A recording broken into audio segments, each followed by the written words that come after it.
7-10 পোলাপান আইসা মানে কোনো কথা না বললে আমার বোনটা হাত থেকে গাড়ি নিছে, ঠিক আছে। পরে বলতেছে যে তোর মহাজন কই, আমার মালিকের কথা জিজ্ঞেস করতেছে। আমি বললাম আমি তোর মহাজনের খবর জানি না, আমি ভাই কাজ থেকে আইছি। পরে আমার পকেট আদায় ভাই 850 টাকা ছিল, টাকাটাও নিয়ে গেছে এবং কি আমার এলো পাতারি কয়েকটা বসাও মারছে এবং কি আরও টেক দিছে যে আমার এই 4,500 থেকে হইব, আর আমার কোনো জায়গায় দেখলে আমার মাইরে লাগবে একবারে ভাই। তারা কি চাঁদা দাবি করছে? জি।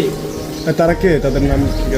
তাদের নাম ভাই আমি 3-4 জনের নাম জানি, বলো। সবার নাম আমি বলতে পারি না। জাকির, রবমিয়া, শান্ত এবং কি আরো অনেকেই ছিল ভাই। আচ্ছা, এই ব্যাপারে আপনি কি থানায় কোনো ধরনের অভিযোগ করেছেন? না ভাই, আমি এইসব ব্যাপারে বুঝি না। পরে আমি আমার বড় ভাইরে বললাম, বড় ভাই থানায় একটা অভিযোগ করছে। বড় ভাই কে? মোহাম্মদ মাসুদ রানা। আপনি তাকে জানিয়েছেন, তিনি থানায় অভিযোগ করেছেন? জি জি। জি।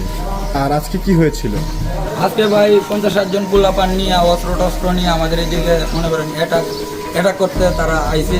পরে অনেক কাজ ভাবের পর মনে করেন এটা সমাধান হয় নাই, কিন্তু পরে তারা গেছে গা।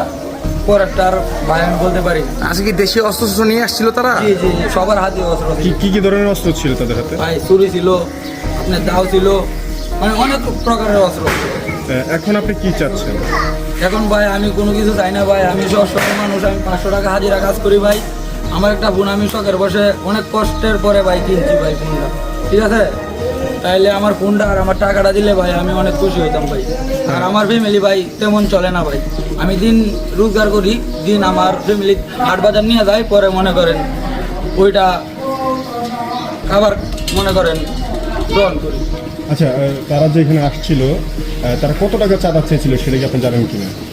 ভাই তারা বলছে যে বিল্ডিং এর মানে কোনটাকে কে নিছে, এখন এটার ব্যাপারে তো আমি সঠিক জানি না। পরে কইতাছে যেই নিয়ে এর বিরুদ্ধে মনে করেন প্রতি মাসে একটা চাঁদা তারা দাবি করছে। পরে আমার সামনে আর কোনো কিছু উল্লেখ করে নাই ভাই, এই কারণেই আজকে ভাইয়ের কাছে গেছে মনে করেন অস্ত্র নিয়ে 50-60 জন পোলাপান নিয়ে। ঠিক আছে। একজন জানালা দিয়েও কি মেরে পরে পাইছি চলে এই ফুলাফান ঢুকছে। আমি বললাম না, ফুলাফান তো একটাও দেয় না। পরে তাহলে তুমি দরজা গোছাও না, পরে দরজা গোছাই দিচ্ছি। পরে আমি এই সাইডটা দিলেন স্যার, উনি জানে ঘটনাটা জানাইছেন? উনি তো হজে গেছে। কবে গেছে? আপনি কি কি দেখতে আসেন? ঠিক আছে। সিকিউরিটি গার্ড আপনি